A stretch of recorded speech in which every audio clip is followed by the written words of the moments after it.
আমাকে যারাই প্রশ্ন করার সুযোগ পায় তাদের সব প্রশ্নের মাঝে একটা কমন প্রশ্ন থাকে, টাইটানিকের মতো অবস্থা যদি আমাদের হয় তাহলে কী হবে।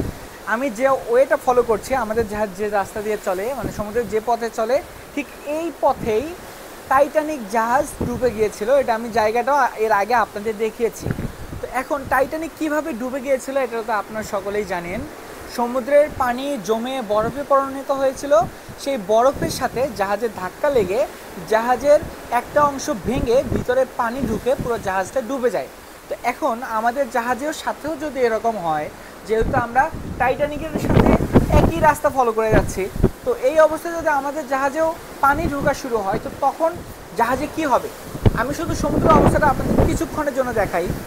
এই যে পানির যে অবস্থাটা দেখছেন, সমুদ্র এটা কিন্তু উত্তাল না, এটা খুব স্বাভাবিক অবস্থায় সমুদ্রকে এরকম মনে হচ্ছে।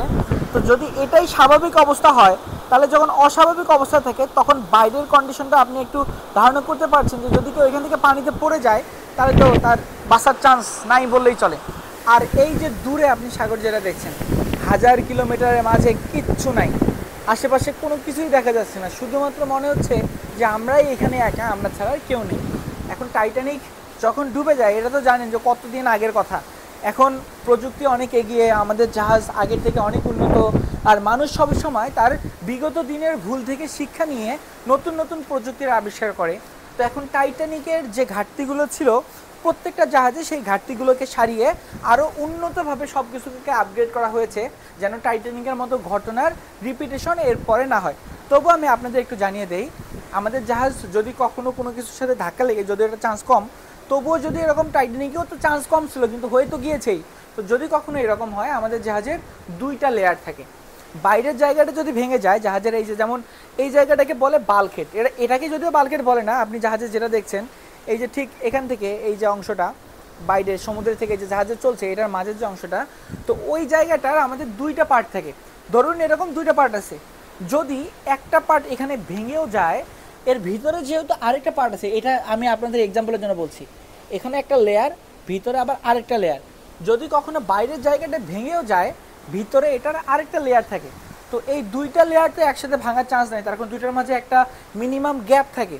তো এই জন্য একটা লেয়ার ভেঙে গেল, ভিতরের লেয়ারটা এটাকে প্রোটেক্ট করে রাখে, জাহাজের ভিতরে পানি ঢুকতে দেয় না।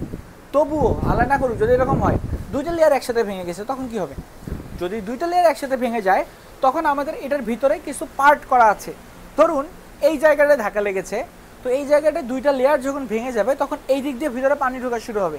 এটার ভিতরে পানি ঢোকা শুরু হলেও জাহাজ কয়েকটা কম্পার্টমেন্টে ভাগ করা, 1 2 3 4 এভাবে ধরুন 10টা কম্পার্টমেন্টে ভাগ করা। তো আমাদের 7 নম্বর কম্পার্টমেন্টে ধাক্কা লেগেছে, 7 নম্বর কম্পার্টমেন্টটা ভেঙে গেছে, পানি ঢুকেছে, 7 নম্বর কম্পার্টমেন্ট পুরোটাই পানির নিচে, মানে পানিতে ভরে গিয়েছে, সমস্যা নেই। আমাদের বাকি যে 9টা কম্পার্টমেন্ট আছে সেগুলো তো আছে, তো সেগুলো নিয়ে আমরা খুব ইজিলি এক জায়গা থেকে আরেক জায়গায় যেতে পারবো, পরে আমরা জাহাজকে রিপেয়ার করে নিলেই সেটা ঠিক হয়ে যাবে। কথা হচ্ছে যদি কখনো এরকম হয় যে আমার বেশিরভাগ কম্পার্টমেন্টে ভেঙে গেল তখন কি হবে। ভাই প্রত্যেকটা জিনিসের এখানে যেহেতু জাহাজের প্রথমেই বলি এখানে 1000 কোটি টাকার মালামাল থাকে, 1000 কোটি টাকার। দ্বিতীয় হচ্ছে এটা তো টাকার অংশে, যদি জাহাজে যে মানুষগুলো থাকে তাদের জীবনের কথা বলি, আমাদের জীবন তো অমূল্য, আমাদের জীবন তো টাকা দিয়ে কিনে নেওয়া যাবে না, তো আমাদের সেফটিটা কী। তো এই যে সব কম্পার্টমেন্টও যদি একসাথে ভরে যায় তখন কি হবে, আমাদের জাহাজের ভিতরে পানি আউট করার জন্য বিশাল বড় বড় ইমার্জেন্সি পাম্প থাকে। আমরা জাহাজের এরকমের বড় কোনো বিপদ যদি আসে তখন আমরা সেই বিপদগুলোতে আমরা সেই ইমার্জেন্সি পাম্পকে ব্যবহার করে জাহাজের যে রেটে ভিতরে পানি ঢুকছে ঠিক সেম রেটেই আমরা জাহাজ থেকে পানিগুলোকে বের করে দিতে পারবো। আমরা তারপর যতদূর সম্ভব আমরা পানিগুলোকে পাম্প আউট করে সমস্যা যদি রিকভার করা সম্ভব হয় রিকভার করে ফেলবো, আর যদি রিকভার করা সম্ভব না হয় তাহলে পরিস্থিতি বিবেচনা করে তারপর আমাদের কাজ করতে হবে। যদি কখনো জাহাজ পানি ঢুকে জাহাজ যদি ডুবে যাওয়ার উপক্রম হয়, আমরা যদি বুঝি যে না এটা আমাদের নিয়মের বাইরে, তখন আমাদের আগে থেকে ট্রেনিং করা থাকে, আমরা জানি আমরা এই অবস্থায় কি করব।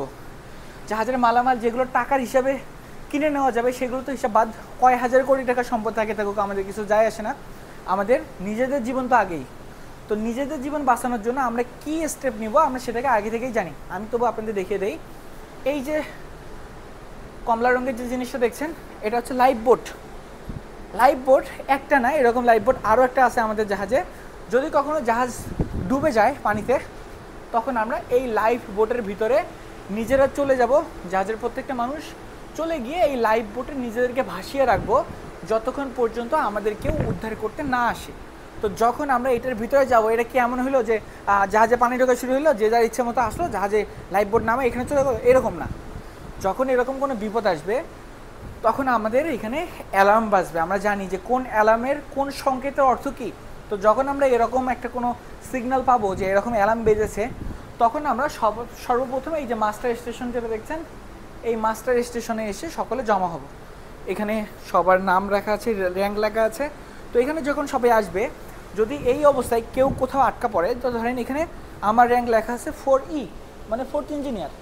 তো এখন আমি কোথাও আটকা পড়েছি, তো এতজনের মাঝে আমাকে কীভাবে খুঁজবে? যখন আমি এখানে মিসিং থাকবো তখন ইনভেস্টিগেশন করবে যে আমি আসলে কোথায়, আমাকে আগে খুঁজে বের করে তারপর তারা পরবর্তী স্টেপ নেবে। তো যখন এখানে সবাই উপস্থিত থাকবে, তখন এখানে এই যে লিডারের পজিশনে আছে ক্যাপ্টেন, এটাকে আমি আপনাদের দেখাই। এই যে আপনার সিএপিটি দেখছেন, এটা হচ্ছে ক্যাপ্টেনের জন্য। তো এখন যখন ক্যাপ্টেন এখানে আসবে, ক্যাপ্টেন আসার পর তার পরামর্শে যদি আমরা দেখি যে না আমাদের জাহাজে থাকা সেফ না, তখন আমরা এই লাইফ বোটটাকে লঞ্চ করব, নিচে নামিয়ে দেব। নিচে নামিয়ে দিয়ে আমরা জাহাজ থেকে মে ডে নামের একটা সিগন্যাল পাঠাবো। মে ডে মানে হচ্ছে আমাদের যদি এরকম জীবন নাশ বা এরকম বিশাল বড় কোনো ঝুঁকি আমরা অনুভব করি, তখন আমরা স্যাটেলাইটের মাধ্যমে আমাদেরকে সাহায্যের জন্য বাইরে থেকে সাহায্য চাই আর কি। তো এই সাহায্যের যে সিগন্যালটা আমরা পাঠাই, তখন সেটাকে এরকমের জীবননাশ বা মারাত্মক রকমের যদি কোনো ঝুঁকি থাকে, তখন সেটাকে আমরা এই মেডে অথবা এই নামেই এই সিগন্যালটা পাঠাই।